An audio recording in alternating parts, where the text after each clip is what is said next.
မြတ်စွာဘုရားနဲ့အတူနေရတယ်လို့စိတ်ထဲမှာခံစားလာရအဲ့ဒီလိုခံစားလာသည့်အထိမြတ်စွာဘုရားခုံတော်ထဲမှာစိတ်ဟာနှစ်မြုပ်ထားနိုင်တဲ့အနေအထားမျိုးရောက်သည့်အထိအောင်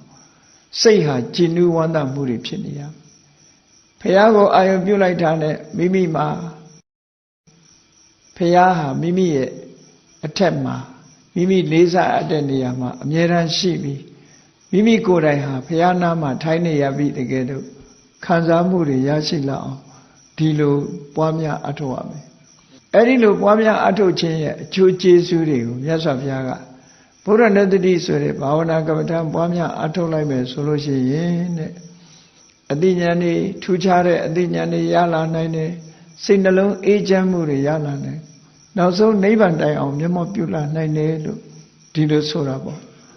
အဲ့တော့ဘုရားနတ္တိဘာဝနာပွားတဲ့အခါမှာရည်ရွယ်ချက်နှစ်ခုရှိတယ်တစ်ခုကတော့စိတ်တတံပဟံတနာတဲ့စိတ်အားတက်ဖို့စိတ်ရွှင်လန်းဖို့အတွက်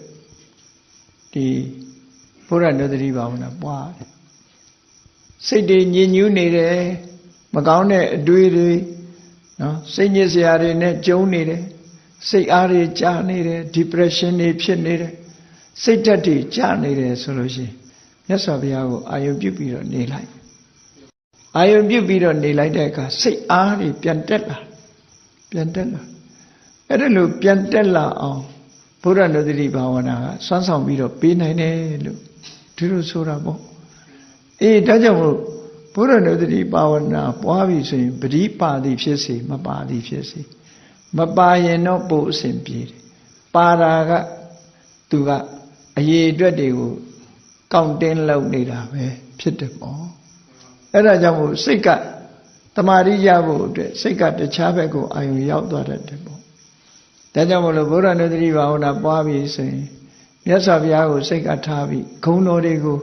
တစ်ခုပြီးတစ်ခုဆင်ခြင်စဉ်းစားပြီးတော့ဆင်ခြင်သုံးသပ်ပြီးဝမ်းသာနေအောင်ကြည်နူးနေအောင်လုပ်ရမယ်ဂုဏ်တော်တစ်ခုကနေတစ်ခုကနေတစ်ခုဒီလိုပြောင်းလဲပြီးတော့စိတ်ကြည်နူးနေအောင်အချိန်ကြာကြာဒီလိုလုပ်တာဘုရားနတ္တိဘာဝနာလို့ဒီလိုခေါ်တယ်ဗုဒ္ဓဂုဏ်ကိုအဖန်မှန်အထက်ထက်အမှတ်ရနေခြင်းဒါကြောင့်မို့အနု